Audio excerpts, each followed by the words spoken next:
Hey everybody, welcome back to American History with Mr. Finn. Today we are continuing a little bit with the Industrial Revolution, and we talked about how it was changing society and how the world was getting smaller for these people in the way of communication and travel, steamships. We're going to even see railroads coming up, which is going to make a huge difference. But all of that is going to change really the way that we operate as people. We're going to see something. Capitalism, which, let's start with capitalism. This is, for our definition, is the United States economic system. All right, let's do a couple definitions so you have them. So capitalism is our economic system here in the United States. So when I give you this definition, I say, what is the economic system here in the United States? You say, it's capitalism.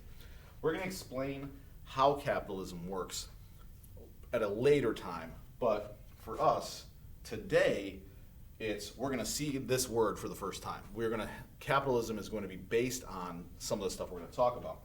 And it really starts with Samuel Slater. Who's Samuel Slater? Well, he is credited with starting the Industrial, long word, Revolution, really in America. All right, another definition there. Let me get out of your way.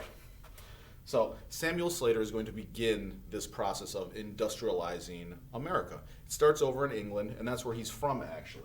Samuel Slater is going to be the first person to start those textile mills that we talked about in the late 1700s. So he is credited with, starting the Industrial Revolution here in America. And so Samuel Slater comes here and he starts his textile mills, and they're making cloth and they're using machinery to do it. And what he's doing is now he's able to produce a lot of, let's say, cloth that can then make shirts, and people are like, well, now I'm going to sell these shirts. Before, we had a household economy, is what it was called. And that is, you make everything in the house. So we talked about this classes ago, but if you wanted a candle, you made your candle. If you wanted a shirt, you made your shirt. If you wanted a tool, you made it. If you wanted a chair, you made it. You made everything in your house. That's a household economy. Today, how do we get stuff? Money. We work, we get money, and then we buy things. We don't technically make stuff anymore, like in a household economy. We now today have a market economy, which is going to be, for our definition, buying goods. Goods means stuff. We buy stuff, we buy goods with money. That's how we do it. So we don't have a household economy anymore. We have a market economy. And you have a job, you get money, and then you go buy the things that you want. And that is part of capitalism. It's part of our economic system here in America.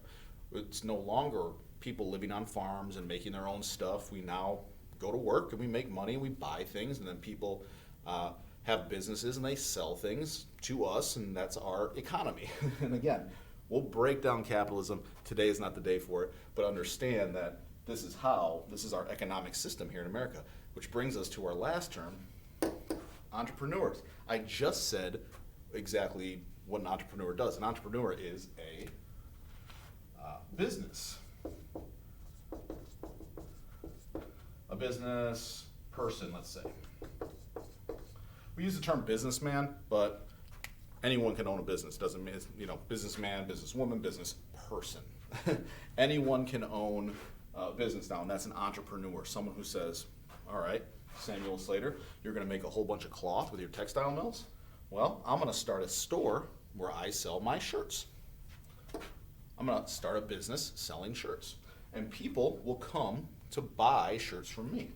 And so people will go to work, and they'll go to work in the mills or something else. They'll get a paycheck. They'll come to my business, and they'll buy my shirt. And all of this working together, again, takes us back to capitalism. So once we get going, the important thing to understand today is as the Industrial Revolution is changing society, especially in the North, it's also changing our country. It's changing the way that we do things. It's changing our economy. So we're going away from small people on farms making everything, and we're starting to see more people getting jobs, buying things. As people start to have money, more people are going to become entrepreneurs because they're going to say, hey, there's people with money. If there's people with money, why don't I start to sell chairs? People aren't going to make their chairs anymore at home. I'm going to make chairs, and then I'm going to sell them to people. I'm going to have money, so then I can go buy stuff that I want, and that begins our market economy. So again, this is a very basic intro into capitalism and how this happens, but we're going to get way into this because people are going to start to think about economic systems, what's good, what's bad, because there's always what we call unintended consequences to things. Meaning, this sounds good, right? I get a job, I make things. I get a job, I buy things. I start a business, I get money. However, there's always some negatives that go along with the positives, and we'll get to those. So today, we're gonna have a quiz next class. Today, give me these notes on the basic starting of a market economy and capitalism. And next class, we will do a quiz and we'll continue on with westward expansion and the changes going on in the country during this time period. But I'll give you a date just to keep us on track. Capitalism, Samuel Slater and all this stuff, by the time we get into the 1830s, we're starting to see that this is happening more and more, again, in the North. Samuel Slater himself was just in textiles in the late 1700s, and it really hadn't boomed yet. But by the 1830s, we're starting to see the idea of capitalism and people having jobs, start to pick up steam, which is steam power last time, to pick up some steam. So again, make sure you turn these in today. Let me get out of your way one more time in case you want to pause it. Today for participation and attendance purposes, and I will see you for a quiz next class.